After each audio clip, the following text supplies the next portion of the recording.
Assalamualaikum warahmatullahi wabarakatuh. Saya Solah Kamila binti Muhammad Azman daripada PI 1 Menengah. Okey, jadi insyaAllah hari ini saya akan membentangkan tentang isu kebat dalam pentaksiran pendidikan Islam. Okey, kita lihat kepada isi kandungan. Jadi pada awal pembentangan saya akan bentangkan tentang pengenalan isu, iaitu kita akan menyentuh tentang konsep kebat, seterusnya ciri-ciri item kebat dalam pentaksiran pendidikan agama Islam. Seterusnya kita akan kupaskan tentang isu pentaksiran, iaitu isu pentaksiran dalam kebat. Okey, seterusnya kita akan membincangkan tentang cara macam mana kita nak menangani dan menyelesaikan isu pentaksiran dalam kebat, iaitu kemahiran berfikir aras tinggi. Seterusnya, kita akan tengok kepada contoh pentaksiran, iaitu contoh-contoh soalan kebat, dan akhir sekali kita akan rumuskan tentang isu yang kita. Okey, baik, kita lihat kepada pengenalan. Jadi, transformasi kurikulum pendidikan dalam Pelan Pembangunan Pendidikan Malaysia iaitu PPPM 2013 hingga 2025 memberi penekanan utama terhadap konsep kemahiran berfikir aras tinggi iaitu kebat yang berupaya melahirkan generasi yang mempunyai keupayaan dalam pemikiran kritis dan kreatif. Jadi, proses transformasi pendidikan Islam juga telah dirangka berdasarkan pelaksanaan pengajaran guru di sekolah melalui pengubahsuaian melibatkan komponen keupayaan kurikulum, pembentukan budaya sekolah, penambahbaikan pengetahuan guru dan tahap kemampuan pelajar mengaplikasi setiap isi kandungan pembelajaran berorientasikan kemahiran berfikir aras tinggi iaitu KEBAT. Okey, jadi kita lihat di sini ada 6 aspirasi murid bagi memenuhi keperluan abad ke-21 yang mana aspirasi murid ini iaitu kita boleh lahirkan murid yang berpengetahuan, seterusnya boleh melahirkan murid yang ada kemahiran berfikir, kemahiran memimpin, kemahiran dua bahasa iaitu boleh mempelbagaikan bahasa, seterusnya boleh melahirkan pelajar yang ada etika dan kerohanian dan juga identiti nasional. Okey, ini 6 aspirasi murid lah. Okey, untuk abad 21 kita perlu adakan 6 aspirasi pelajar inilah untuk memenuhi keperluan abad 21. Okey, seterusnya kita masuk kepada definisi kebat iaitu kemahiran berfikir aras tinggi. Okey, kemahiran berfikir aras tinggi ialah satu keupayaan untuk mengaplikasikan pengetahuan, kemahiran dan nilai dalam membuat penaklukan dan refleksi bagi menyelesaikan masalah, membuat keputusan, berinovasi dan berupaya dalam mencipta sesuatu. Jadi menurut Brookhart 2010, kebat adalah berupaya memahami dan menganalisa sesuatu untuk memahami pemikiran sendiri dan orang lain. Okey, seterusnya konsep kebat ini telah memasukkan ciri-ciri berfikir secara kreatif dan kritis iaitu logik dan juga metakognitif.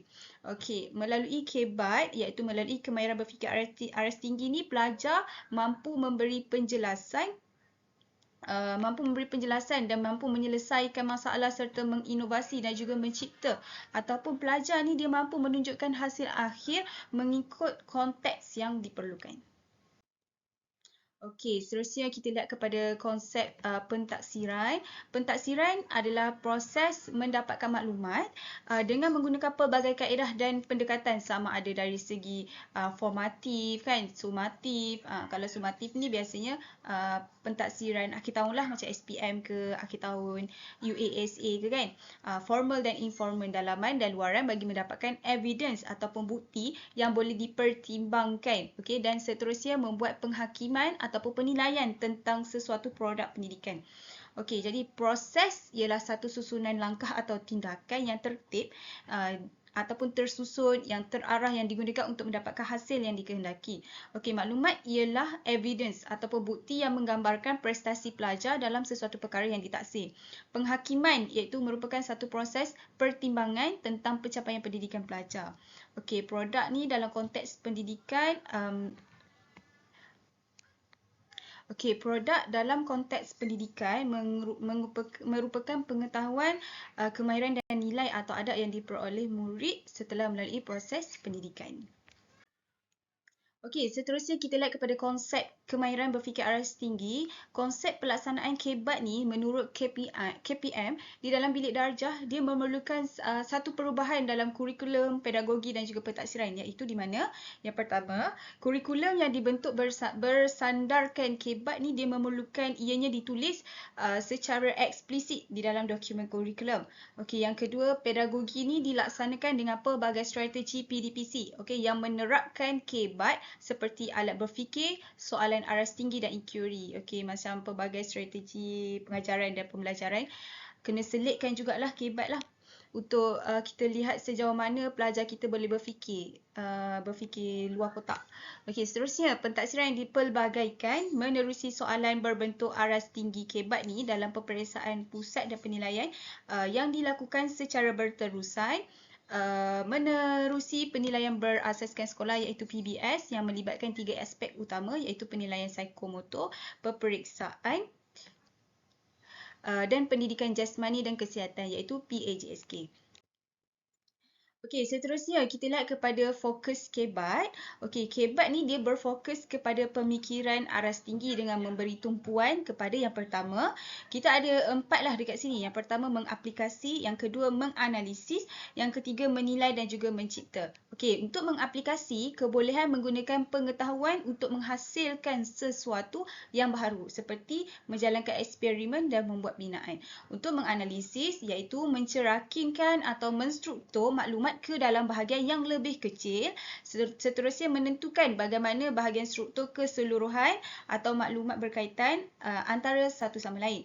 Okey, untuk menilai iaitu membuat pertombangan berdasarkan kriteria dan standard melalui memeriksa dan mengkritik. Okey, seterusnya untuk menilai iaitu menyatukan elemen untuk membentuk sesuatu, menyusun, menjana, merancang atau menghasilkan semula elemen ke dalam corak atau struktur yang baharu. Okey, seterusnya ini adalah hierarki berfikir aras tinggi iaitu kita boleh tengok iaitu yang ini daripada segi taksonomi Bloom. Okey, kita tengok kemahiran berfikir aras rendah itu kita lihat dengan mengingat iaitu pengetahuan, seterusnya memahami iaitu kefahaman, mengaplikasi iaitu aplikasi, menganalisis iaitu analisis, menilai iaitu sintesis, mencipta iaitu untuk penilaian. Okey, jadi ini kita pergi kepada ciri-ciri item kebat dalam pentaksiran. Okey, kita ada 4 lah dekat sini. Kita datangkan 4 iaitu pertama stimulus dengan menggunakan stimulus secara ekstensif. Contohnya kita ada petikan, gambar raja di mana contoh dua ini untuk menjana kemahiran inference dan penaklukan kritis. Okey, yang kedua pelbagai tahap pemikiran iaitu mentafsir pelbagai aras pemikiran dalam domain kognitif untuk memberi impak yang lebih besar. Seterusnya item ini dia tidak akan berulang lah di mana item pelbagai setiap tahun melangkaui bahan buku teks untuk mewujudkan suasana yang baharu. Okey, seterusnya situasi sebenar mencabar pelajar untuk menyelesaikan sesuatu masalah kehidupan sebenar dengan menggunakan pembelajaran dari pelbagai disiplin. Okey, seterusnya kita pergi kepada isu pentaksiran. Okey, dalam kandungan isu ni kita ada datangkan 3. Isu yang pertama, ketidaksediaan guru.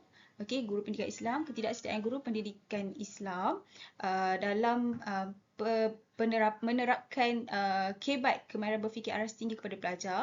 Yang kedua, kesusahan dalam membina item soalan beraras tinggi. Dan yang ketiga, guru pendidikan Islam ini terikat dengan kaedah tradisional. Okey, yang pertama, ketidaksediaan guru. Menurut Fatihah dan Ghazali 2010,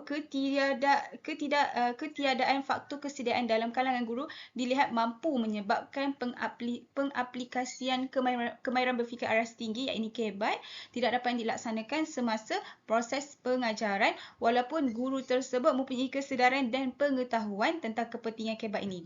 Okey, manakala menurut Halim 2013, rantaian daripada kekurangan pengetahuan dan ketidaksediaan ini menyebabkan pengajaran guru didapati kurang menggarap, menghayati dan mengamalkan konsep kemahiran berfikir untuk disampaikan kepada pelajar. Okey, isu yang kedua, kesusahan membina item soalan beraras tinggi. Okey, jadi kesukaran menentukan instrumen pentaksiran dan membina item yang mempunyai elemen kebat yang mengambil kira kesediaan dan aras kebolehan pelajar. Okey, ini menyebabkan item pentaksiran tidak dapat menilai prestasi pelajar secara menyeluruh.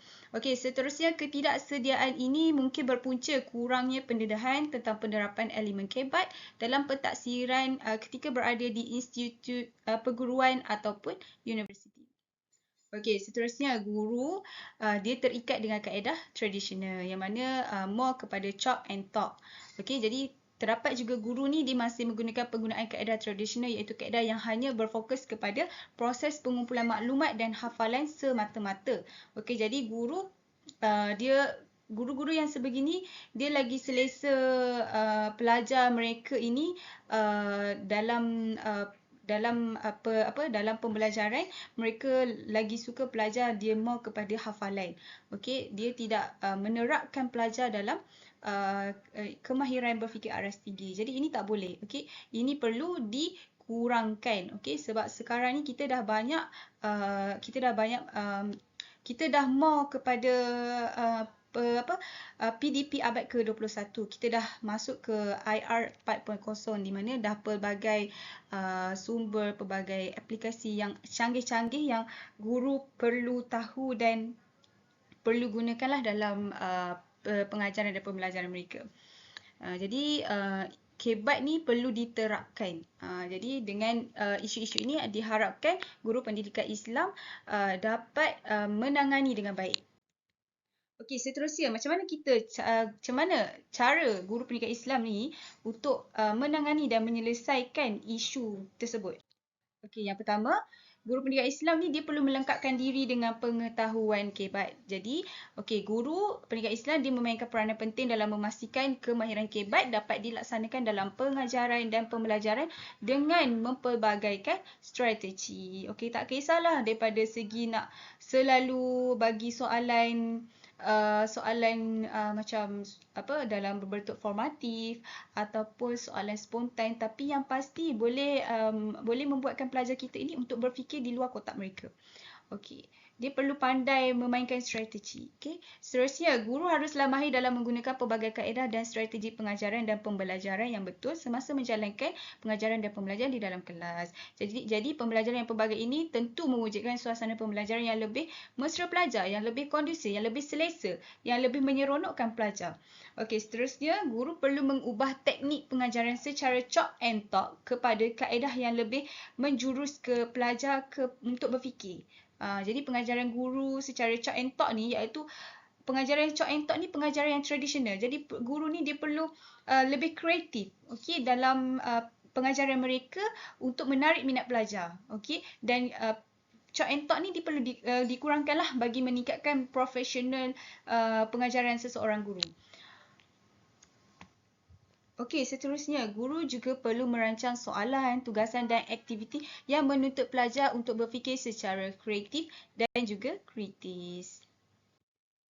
Okey, seterusnya cara yang kedua, memanfaatkan kaedah pentaksiran terkini yang berasaskan ICT. Okey, macam sekarang ni kita dah zaman moden. Okey, kita semakin hari semakin maju. Okey, jadi penggunaan teknologi terkini memang tidak dapat dinafikan merupakan salah satu ciri penting bagi guru abad ke-21.